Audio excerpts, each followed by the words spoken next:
Rangu hale tua, di mahada zade watwea.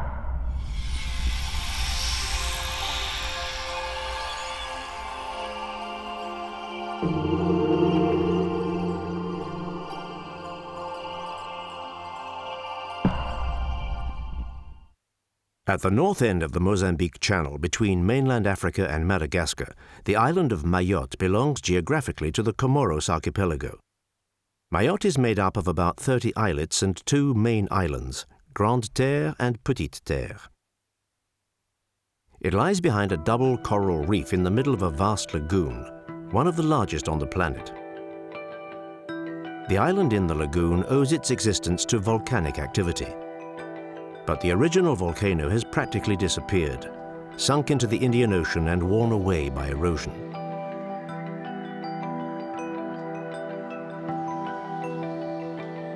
Mayotte has very little high land, and yet winds laden with humidity coming in from the ocean meet enough obstacles to form clouds which then water the luxuriant tropical vegetation.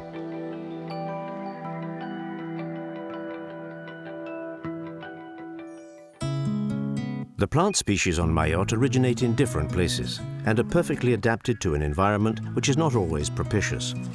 About 50 of them are endemic. Others have been imported from nearby or distant regions by man, by the sea, or by the wind.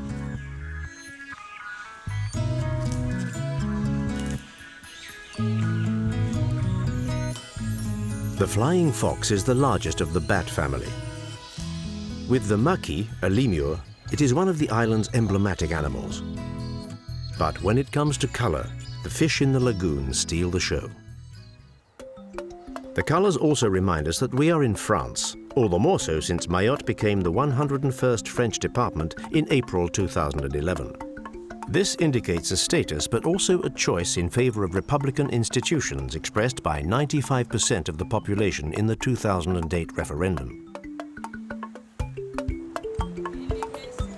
The exceptionally high fertility rate, 5 children per woman, partly explains the rise in the number of inhabitants, a number multiplied by 7 over about 50 years. Coming from very different origins, the inhabitants make up a real racial patchwork. Mayotte's population is very young. 55% of the population is under 20, the highest percentage of any French territory. This demographic dynamism means that there are huge needs as far as education is concerned.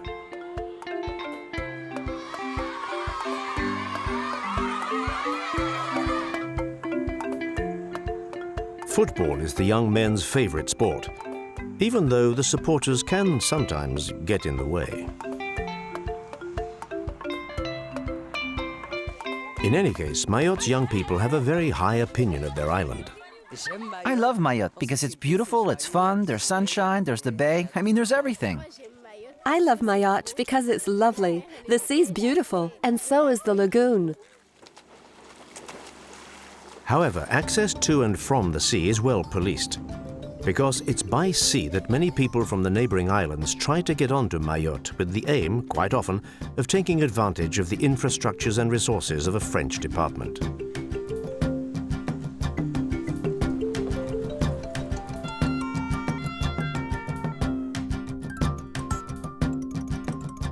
Along with the demographic explosion, one has to take into account the evolution in housing. The materials used and the inspiration of recent building has often been limited to concrete and prefabrication. In the more populated areas, living conditions are becoming more and more precarious. The great majority of foreigners, legal and illegal, want to settle in town, where they very often find themselves destitute. A difficult situation which presents a real public health problem in a rapidly changing department where traditional housing is in decline.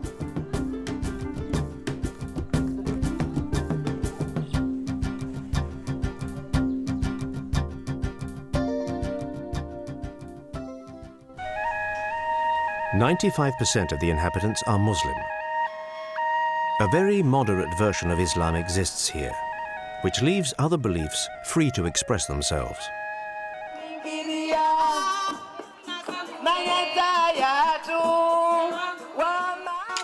This is a tolerance favorably disposed to respect the many traditions. The fertility of the volcanic earth is not enough for the development of farming, that is restricted by the meager size of the plots of land. For the same reason, livestock raising on the island is still on a small scale. The vast lagoon offers outlets that the little outrigger pirogues only exploit in a small way. However, the fishing industry is developing rapidly.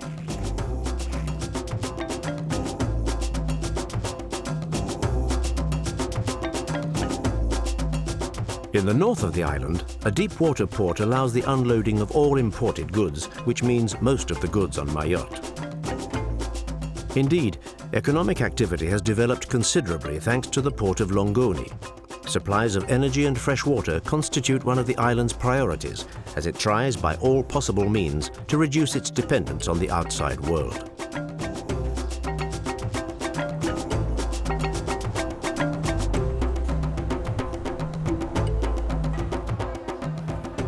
Like these vegetables and fruits, local produce is given pride of place. Small-scale local production of salt has even been brought up to date. The area of Bondrele has made it a speciality. Nature is a source of inspiration for craft work, but it is also a heritage that the local authorities try to respect. To hide an aerial, all you have to do is plant an artificial palm tree. You could drive around Mayotte in a car. The island has good infrastructures and the tropical rainfall doesn't unduly disrupt a well-run network. It's an undoubted advantage for the planned development of tourism, a sector that is hoping for a rapid increase in availability of accommodation.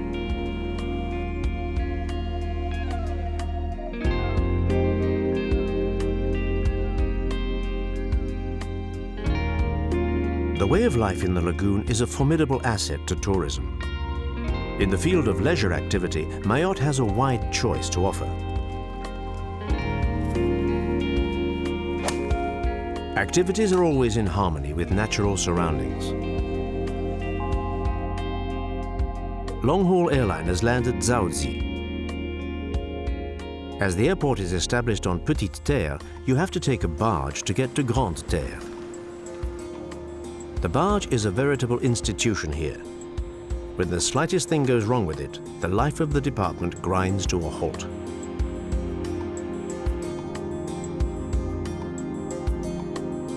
On the east coast of Grande Terre, Mamoudzou is Mayotte's main town. The administrative capital began to expand in the 19th century, swallowing up very ancient villages as it grew. The barge is so vital for Mamoudzou that they've invented the verb to barge. So when you take it to travel from one island to another, you barge. It's a key expression in the vocabulary of the inhabitants, the Mahorans. Mahore is the Comorian name for Mayotte. The town of Mamoudzou exerts a powerful attraction on the people of Mayotte. In fact, 1/3 of the total population lives there. The center of the area is situated on a steep hillside, a geographical configuration that doesn't help traffic flow.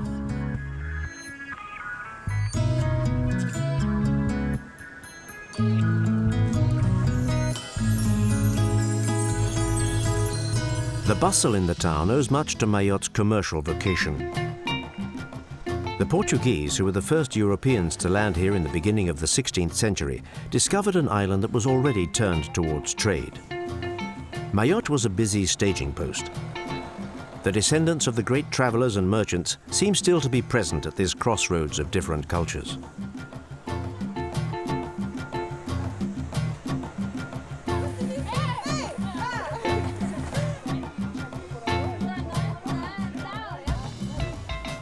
Mayotte's vitality is clearly evident in the covered market near the port. Owing to the lack of space, the stalls spread all around the outside. It's a dizzying mixture of heady smells, vibrant colors, and powerful flavors. In the covered market, you can find the products that the countryside of Mayotte displays in abundance. Most of them are of vegetal origin, like the bread, edible leaves that are very varied and much appreciated in the traditional cuisine.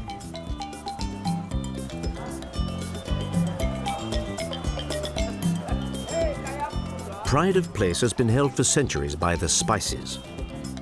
Because of them, ships by the thousand made the voyage, and thanks to them, whole empires were founded. For a long time, spices were used as currency. Even today, they're still very meticulously weighed.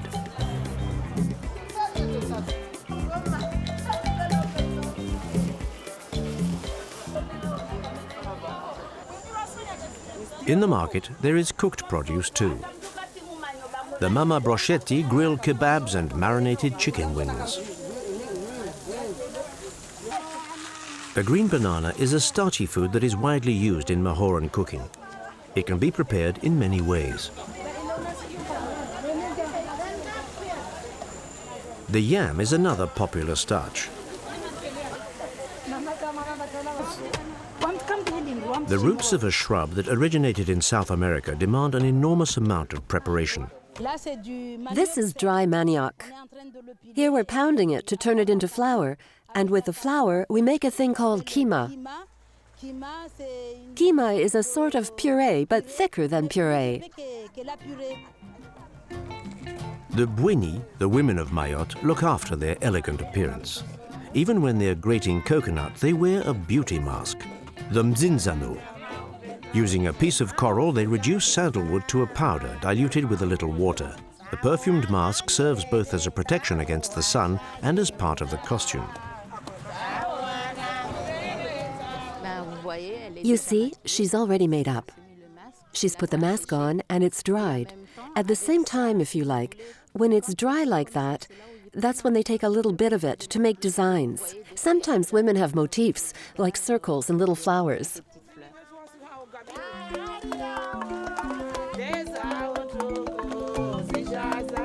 The mask is an important element of the art on Mayotte. It gives a concrete form to an abstract reality, a god or a feeling. It can even foster the oral tradition. The works I've created have a title. In fact, it's Zarcalo, which means the trace, the imprint. And we have many tales, many legends that have survived. In fact, which disappear with the generations. I try to pass on the little that I know, particularly legends, by bringing them to life. Traditions exist because they are passed down. And like traditions, the mask reveals the soul of a people and its deep aspirations. The Muslim religion has existed on Mayotte for over 10 centuries and upholds ancestral values. It's a relaxed and smiling Islam that guarantees the passing down of tradition in the framework of the Quranic school. Here, teaching also includes the opening up of the mind.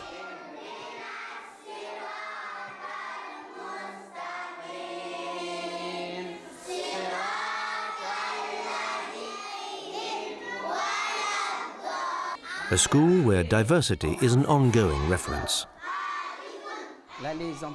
There, the children were reading the names of animals in Arabic and in French. We're here to improve the children's standards on both sides, Arabic and French, of course. They're also learning English, all three languages at the same time. And openness to the world is a permanent teaching philosophy. We do a lot of things in this school for the children, so that they can learn, first of all, their religion, but also so that they can keep in mind a vision, so they can see a bit further than today's world. But children are going less and less to the Quranic schools because Islam is losing its influence. In the Muslim society of Mayotte, one person always plays a major role, the Qadi. Rijali Insa is a Cadi. In traditional society, the Cadi was a lawyer, an administrator, and tutor. He also wrote birth certificates, as well as certificates for marriage and death, for divorce, inheritance, succession, donations. All that was for the Cadi. Everything a notary would do.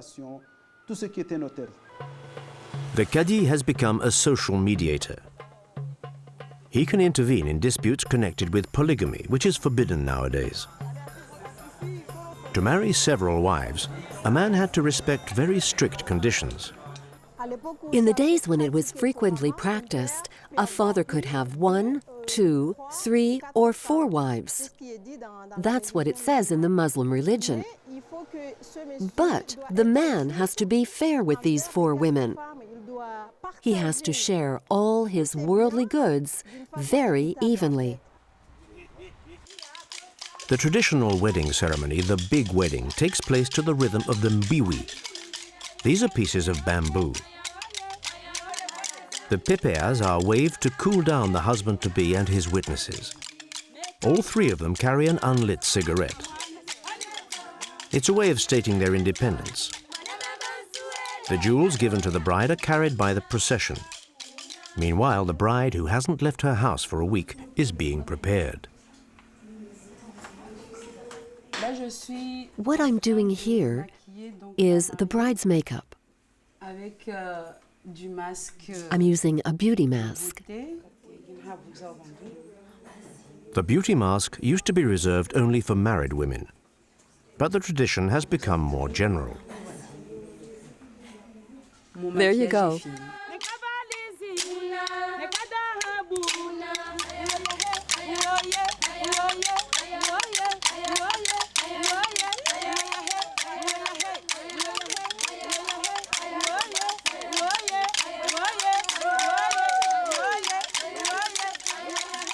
Meanwhile, the procession is approaching the bride's house. Through the whole of the previous week, she has received visitor after visitor. The meeting between the 2 young people follows a very precise ritual. We're going to let the husband through so that he can discover his wife. You have to remember that here, before he can discover the woman, the bride, he has to pay. The wedding involves considerable expense, and many Mohoran women have to help each other out to cope with the cost. The young man goes to the nuptial bed. Before, marriages were arranged between the 2 families. Today, feelings are more important than financial considerations.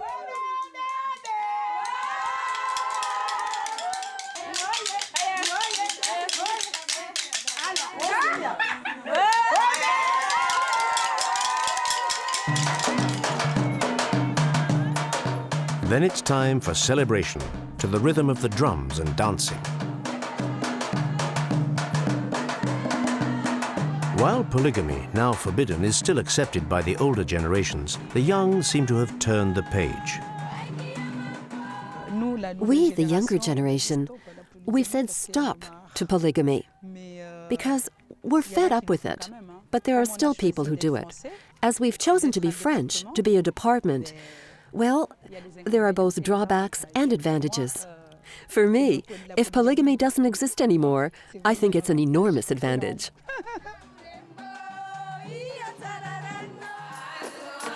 When night falls, the women intersperse their songs with the tari, a sort of tambourine that originated in Persia, made with stretched goat or sheepskin.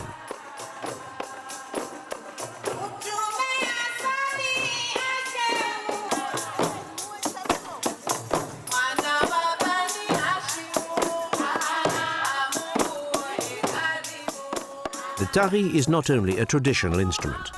The term also describes a nuptial dance, which is very much in vogue in the Comoros archipelago, particularly on the island of Anjouan.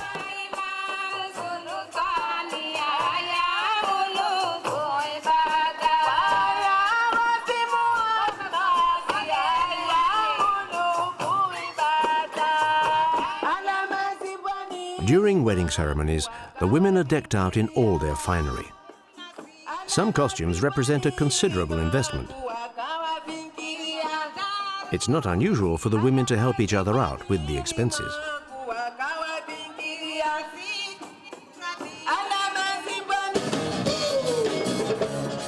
The young also help to foster traditions. To give regional music what it needs to be heard, a collective has been formed. It's called Tsenga, which means to clear the way in the Mahoran language. To clear the way, to reveal new talents and help them to exist.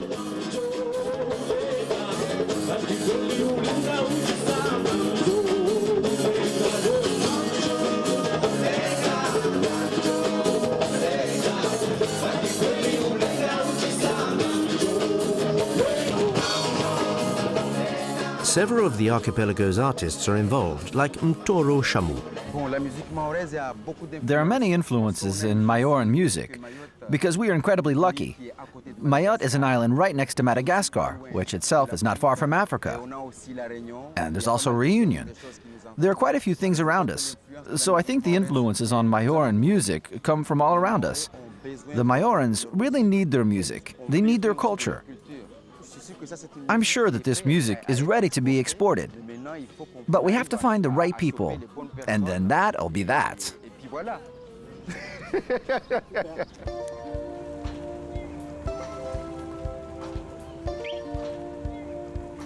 The barge takes a well-established route to cross the stretch of sea. Even though the barge hasn't got much of a draft, the coral reefs in fact are fearsome traps waiting for unwary sailors.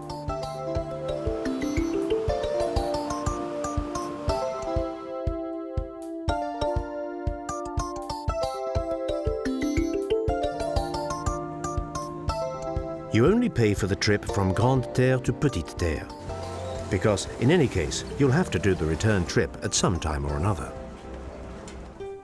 The French landed here in order to prevent the English from settling, but also because they were looking for a bridgehead to Madagascar. Mr. Atoumani knows the story well. There it is, France Square. The square is very important because it commemorates the French settling on Mayotte between 1841 and 1843. The French didn't fight for the island. They bought it from the last Sultan of Mayotte. The governor moved into a residence inspired by Gustave Eiffel. Of course, it's a building that served both as the seat of administration and as the residence of the governor. It was built to standard, with terms of reference, which meant that you could live there without suffering over much from the heat and the humidity, the two great enemies of the Europeans who settled in the Indian Ocean, particularly on Mayotte. A detachment of the Foreign Legion is garrisoned on Petite Terre. With its recruits from the four corners of the world, the troops are commanded from a staff headquarters based in Réunion.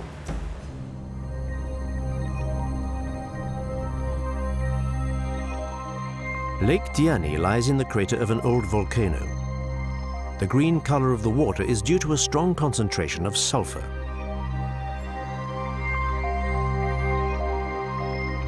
A beautiful tropical bird that can often be seen here is the paillon-queue, or white-tailed tropic bird. The color of the sulfurous water stands out against that of the ocean.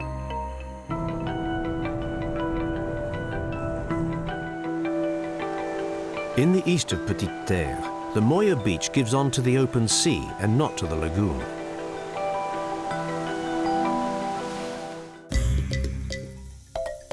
The higher land on Grande Terre guarantees supplies of fresh water. The heat and humidity are particularly favorable to the production of citrus fruits. But many tropical species are still very often imported.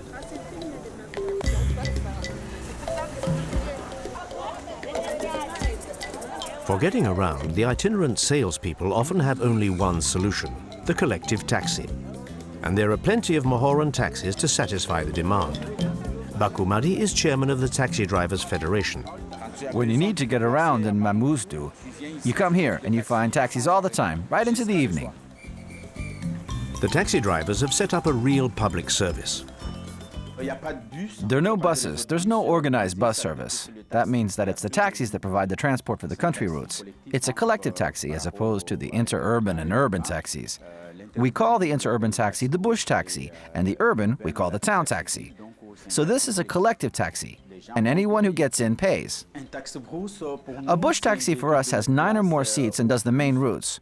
When we say main routes, they go from Mamoudzou Zoo to the north, to the center, or the south. As for the bush, there are 4 sectors, so each taxi serves his usual sector. No, there's no meter. From Mamoudzou Zoo to where we're going, it's €2.50 a head.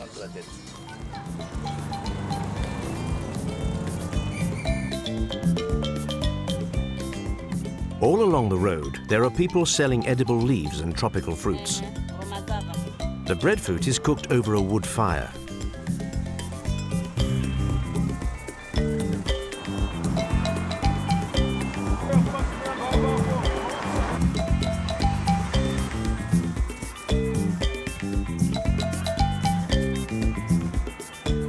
Flour can be produced from the breadfruit, whence its name.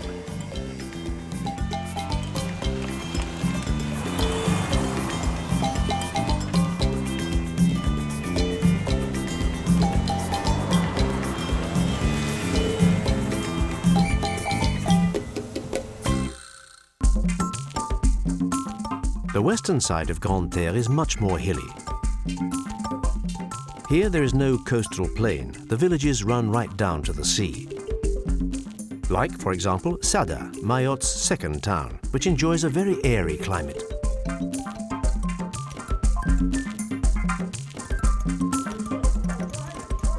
On Fridays, the day of prayer, life slows down a little. Many men wear the kufia, a Comorian cap embroidered by the women. The kufia is often decorated with verses from the Quran. Thus embellished, it can be an outward sign of wealth.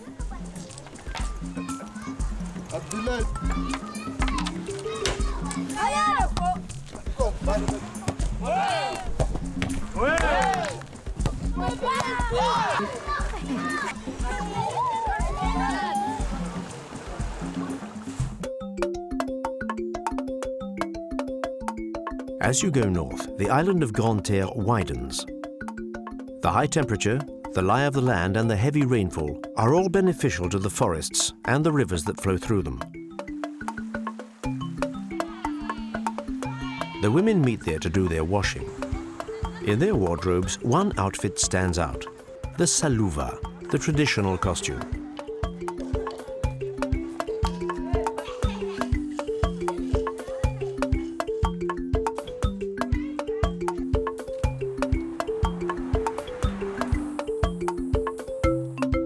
Women occupy a very prominent place on Mayotte. In fact, it is a very matrilineal society. That is to say, that the inheritance of family wealth comes through the women.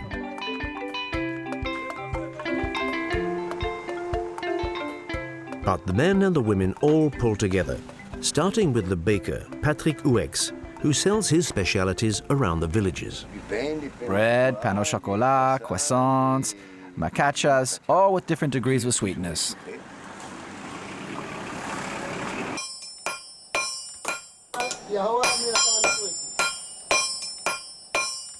You have to strike the metal as fast as you can because it cools down very quickly. Kasim Abdou is very good at salvaging metal parts that he hammers down to a thickness of just several millimeters. This is a leaf spring from a lorry, and I'm making a chumbo out of it. The chumbo is the traditional machete.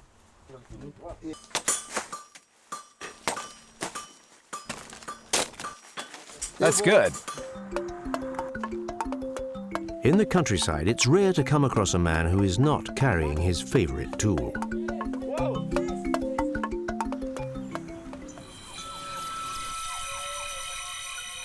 On Mayotte, there are 6 forest reserves spread over the country. On the hilltops over 500 meters high, primary forest survives in places.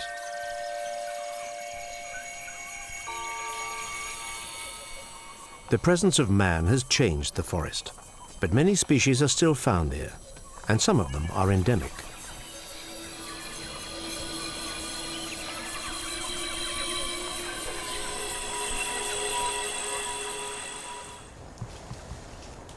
Something just moved in the branches. A tail? A monkey? No, it's a maki, a small lemur.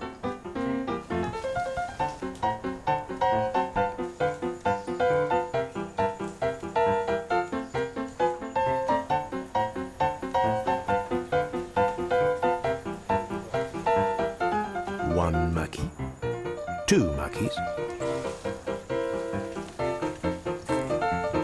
three makis. Makis never go around alone. Michel Charpentier, a naturalist, is an expert on lemurs. C'est un animal endémique. It's an animal that was originally endemic to Madagascar and that over a few hundred years got used to living here. This is the only place in the world outside Madagascar where you find lemurs in the wild state. It's an animal that, while it is protected, is not for the moment endangered.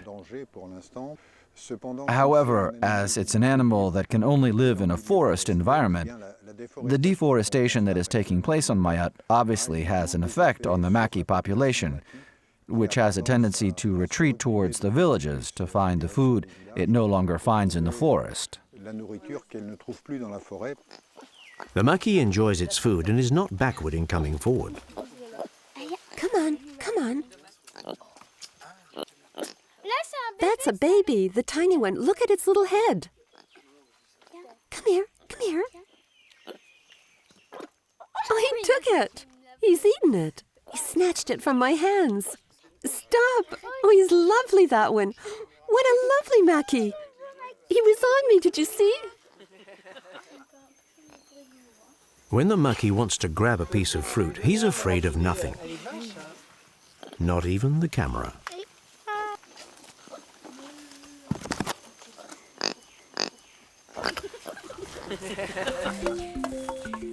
In privileged natural surroundings, the clay and straw-built houses blend perfectly into the landscape. Sweet, perfumed vanilla mingles with the nature of Mayotte. This climbing plant originated in Central America. In order to grow, it has to have a support. Tulagdoy Halidi cultivates vanilla. It's an orchid, in fact, and it's the only one that produces an edible fruit. It flowers once a year, unlike other orchids that flower all year round. The pollination of each flower has to be done manually. After pollination, you have to wait 7 or 8 months for it to reach maturity. For example, these are already mature. I should pick them and go and prepare them. A small production which just goes on getting smaller. In the center of the island, there's a splendid garden containing many tropical species, with, among others, its frangipani trees. It's part of a property that formerly belonged to the famous perfume maker Jean-Paul Guerlain. Over several hectares, he grew one of his main raw materials, the ylang-ylang. The tree has flowers with long petals that give off a powerful perfume. François Molaro considers that the ylang-ylang is in its element here. An ylang in the Mozambique Channel. That's why its essence is exploited. It gives all year long. It produces all the year.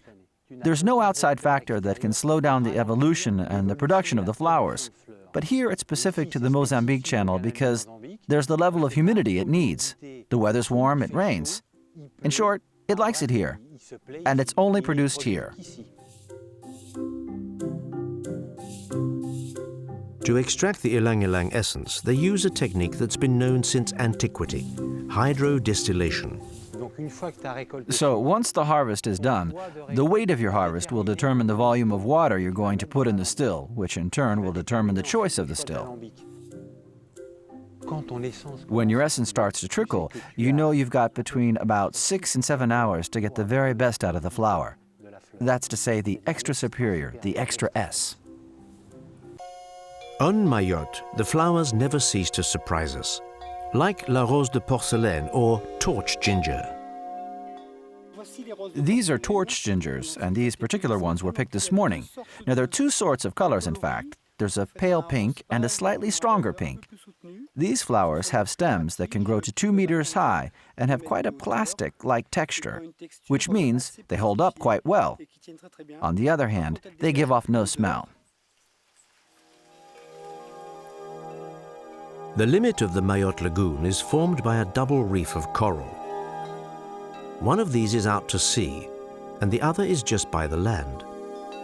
Between these two limits, the lagoon stretches over an area nearly 5 times bigger than the island itself.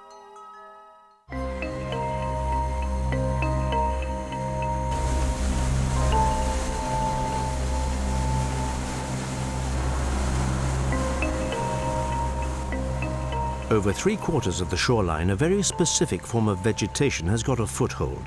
This forms the mangrove swamp, a very precious natural environment. Niels Bertrand. The mangrove swamps are totally bound up with the lagoon. Firstly, they are ecosystems that allow the diversity to exist in the lagoon, since the mangrove swamp filters the rainwater, which carries a large quantity of soil. By the way, it is said that the mangrove swamp acts, in a way, as the lungs of the lagoon. It's also a very quiet place, protected and tranquil from the many species of fish that come and shelter inside the mangrove swamp so that they can grow in safety and then populate the lagoon. Several species of mangrove tree make up the mangrove swamp, which plays an important protective role. This coastal forest also helps to protect the villages on the coast from any large waves when there are hurricanes, or even from a possible tsunami.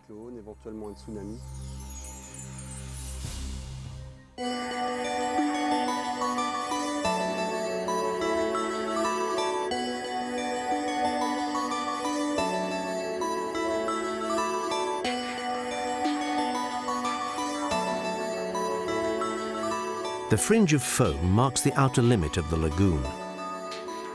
Beyond that line, the ocean gets suddenly much deeper. The coral barrier separates two very different marine worlds, because on the ocean side, the sea life is different. So, there on the outside of the lagoon, that's where we've come to research, to observe the many species of dolphins that live around the island. There are 2 species in the interior lagoon, coastal species, and then there's all the rest, mainly on the outside, with near barrier species that are sedentary. And then, again, the larger species, a bit further out, that are just passing through. But you can see about 15 species around Mayotte. The dolphin is not the only marine mammal to frequent the warm waters of Mayotte. There are also the humpback whales. The Mayotte Lagoon is really a nursery. We have an enormous number of mothers with their young. The humpback whales spend the summer in the Antarctic and come here to give birth to their offspring during the southern winter. You can get quite close to some astonishing fish. For example, the manta ray. Although it belongs to the shark family, the manta ray doesn't fear the presence of man. The 2 horns on its head have given rise to the nickname the sea devil. In fact, it is by no means a devil, since it feeds only on plankton and small fish. It's an animal of extraordinary size and elegance. It's marvelous, especially when it comes back with its mouth wide open like that. Really impressive. There, magnificent. Well, I hope we'll see some whales, as we saw the dolphins this morning, manta rays this afternoon. So whales this evening would be the icing on the cake. A mask and a snorkel are all you need to discover the coral depths and the incredible fauna that shelter there. The corals are found in very varying forms. They can be very small, but they can also spread out in order to absorb maximum light.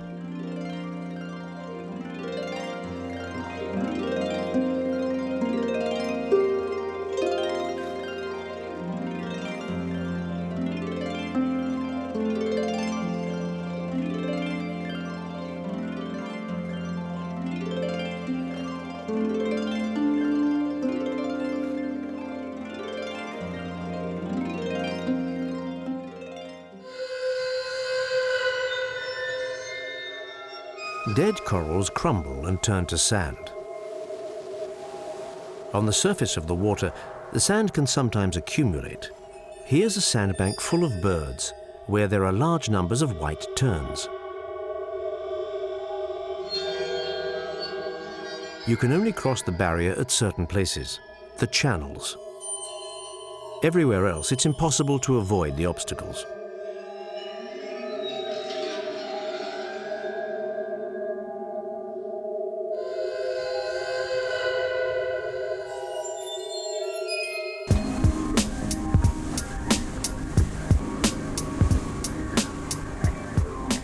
So, off to the Longogori Channel. It's also known as the S Channel because it follows the line of a former river. One of Mayotte's most renowned diving spots. Daniel Budet. What makes diving in Mayotte so special is the diversity, both in the richness of the corals, their excellent condition and the number of varieties, and also for the fish. The quantity of fish is unimaginable. And as in the S Channel, there has been no fish hunting for about 15 years. There are fish that are not afraid and that you can easily get close to, and there are huge numbers of them.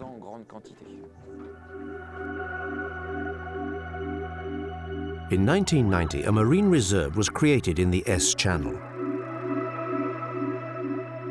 In fact, between the ocean and the lagoon, the channel traces a natural canal about 4 kilometers long. There are strong currents flowing through it that ensure that the water is swirled around and renewed. The nature of the site and the protection it enjoys foster underwater life.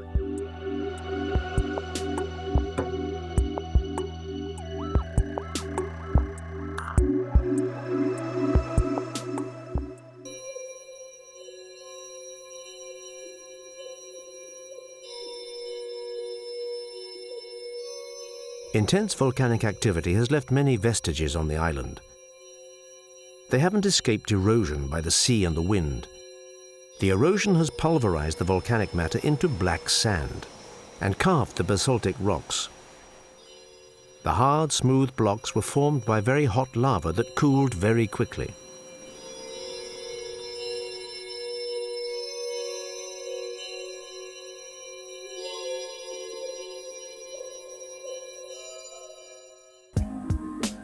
Mayotte is a real showpiece when you arrive by air, and the lagoon is an ideal place to take off from.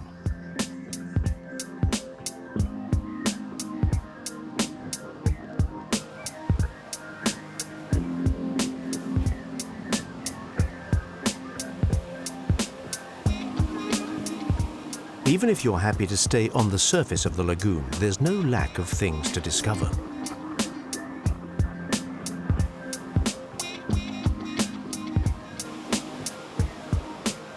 Sometimes you can find a baobab growing right down on the beach. On Sundays, there's a crowd at Musical Beach.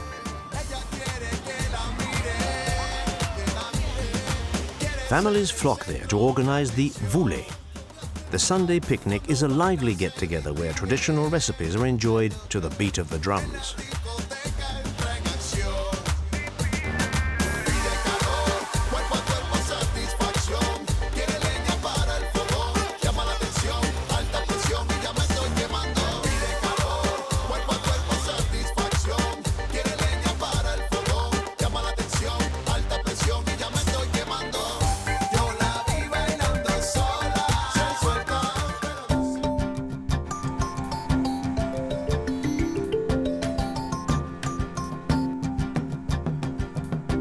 A marine reserve has been created around Sazilé Point in the far south of Grande Terre. Guards patrol to preserve the place's authenticity. And there are some very characteristic tracks crossing the beach. There, those are turtle tracks. Now we'll see the place where it laid its eggs. There's the hole. It laid round about here. There are some eggs. 60 centimeters down. The turtle is one of the riches of Mayotte, and they're disappearing. If we let people kill turtles, and if we don't protect them, then there'll be no more turtles in Mayotte. Following some amazing instinct, marine turtles come to lay their eggs at exactly the same spot where they were born. A green turtle has dug a hole in the sand. The guards know this turtle quite well. It's already ringed. See, the rings are there. This is a turtle that was ringed here in Mayotte. It measures 1 meter 3. We can only estimate it that it's about 50 years old. The turtle has come to lay her eggs. This turtle has started to produce its eggs, and she'll lay on average 50 eggs. There are up to 3 coming out at the same time.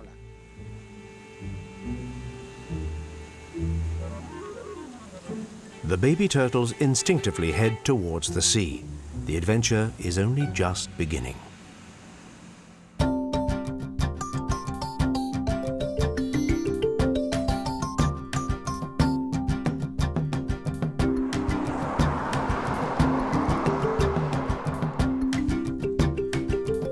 The departmental road network on Mayotte is quite good, but there can still be a few surprises.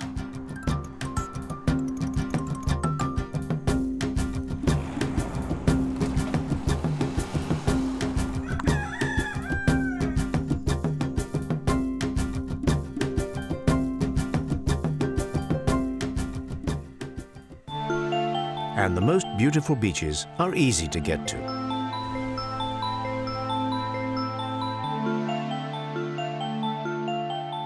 The cultivation of sugarcane was abandoned at the beginning of the 20th century, mainly because of the competition from the West Indies. And yet the land of Mayotte is fertile. It's estimated that a good half of the country could be devoted to farming. But only a third of the workable land is put to use in very small plots. In this context, garden produce has real potential. Housewives receive advice on how to get the best from their kitchen gardens. Mutit Hirachi is an instructor. You can put in carrots, you can put in lettuces, web lettuce. You can also put in, we've put mint in there, and basil too, and other things, chives, and all that can grow here. Nature provides, but doesn't count the abundant resources that have to be used. Traditional methods help to get the best out of the treasures of nature.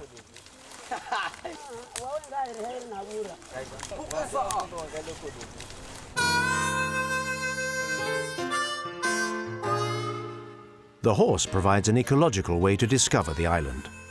First, because he moves around in silence. Then, because while completely respecting the environment, he manages to thread his way almost everywhere.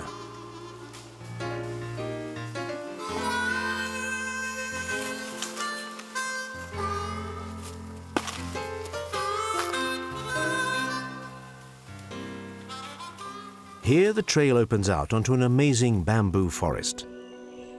The giant bamboos of Mount Kombani. When you see the size of them, it's hard to accept that, botanically speaking, the bamboo is a herb and not a tree.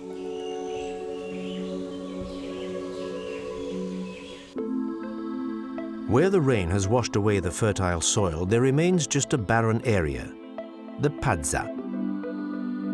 Vegetation is sparse in the red desert of the Padzas of Dapani.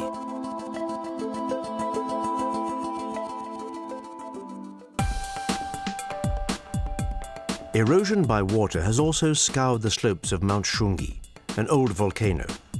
The cone that survives is in fact the volcano chimney, the shaft where the lava flowed. It isn't too difficult to climb to the top of Mount Shungi, but you do have to pace yourself. Andrifani Mohamidi is a guide. The climb will last nearly an hour. At the beginning, it's more like a stroll through the forest, but the last part is pretty steep. Roots make it easier to get along as the slope gets steeper and steeper. You have to hope for some encouragement on the way. How was it up there? Very beautiful. And once you're up there, you have to come down. Oh, going up was fine, but it was really coming down that was hard. You have to earn it getting to the top. You have to climb to deserve the view.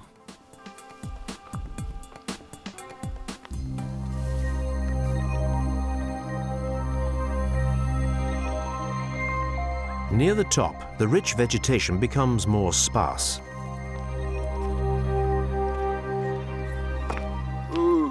Victory! There we are, 594 meters above sea level. When you've got there, there's nothing to spoil the view.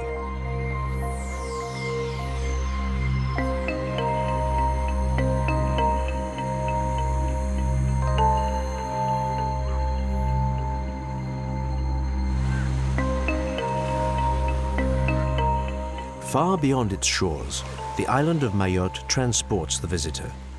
It takes him through an original world where old ways live on. It passes traditions that have come from afar, that come together and carry on forever through music.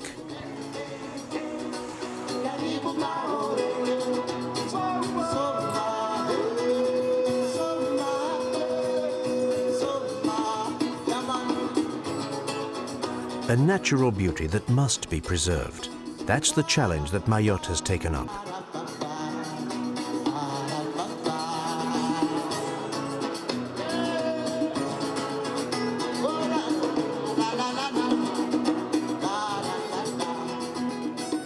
The Mahorans have stated their ambition on the island in the lagoon.